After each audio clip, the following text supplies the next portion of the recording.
बाबू की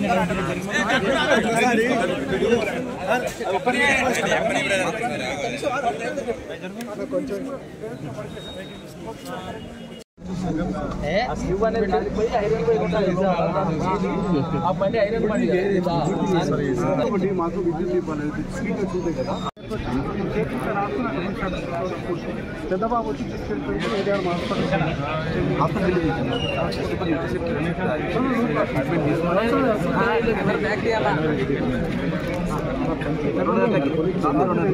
ఇది జరగనా 12:30 మధ్యలో ఎందుకు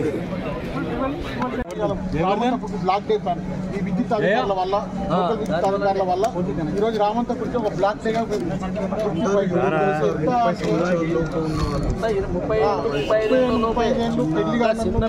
చిన్న పిల్లలు ఎవరు దాకా ఇప్పుడు కరెంట్ మున్సిపాలిటీ వాళ్ళు మీరందరూ పట్టించుకోక ఆ కేబుల్స్ అనేది చూడండి, మీరే చూడండి కళ్ళ ముందు.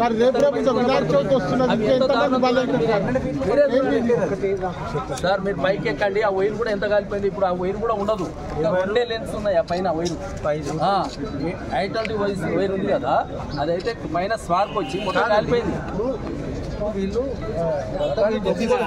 ఎక్కడ దొప్పుకొస్తున్నారు, అయిపోయింది.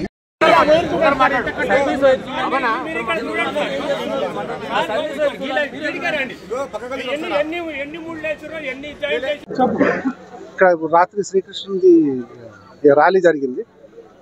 ర్యాలీ జరిగి అక్కడ వర్షానికి వాళ్ళు తడిచిపోయి ఉన్నారు. నేను డిన్నర్కి వెళ్ళి వచ్చాను. వచ్చిన తర్వాత అక్కడ బండి రథాన్ని గుంజే బండి ఆగిపోయిన తర్వాత దాన్ని పక్కకు జరిపేయడం జరిగింది. అందరం కలిసి ఆ జీపును పక్కకు పెట్టేసి ఆ రథాన్ని మెల్లగా ఇక్కడే దగ్గరికి వచ్చినాం కదా అని ఇక్కడ తీసుకొస్తున్నాం. ఇదే స్పాట్లా అందరికీ షార్ట్ సర్క్యూట్ అయ్యి అందరం పడిపోవడం. అందులో నేను కూడా పడిపోయి నాకు కూడా జోష్ లేదు.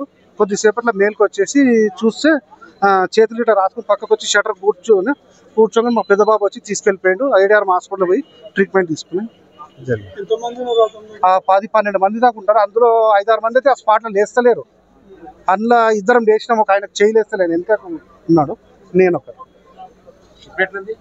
ఇప్పుడు కొంచెం నొప్పులు ఉన్నాయి, తలనొప్పి బాగా అంటుంది. ఎవరండి ఇక్కడ యాదవ్ సంఘం నుంచి స్టార్ట్ అయింది. మళ్ళీ యాదవ్ సంఘం 8 ప్రాంతాన్ని వెళ్ళింది. 12-12:30 ప్రాంతాన్ని ఇది జరగడం లేదు. గిరిమాజీ వెంకటరమణ.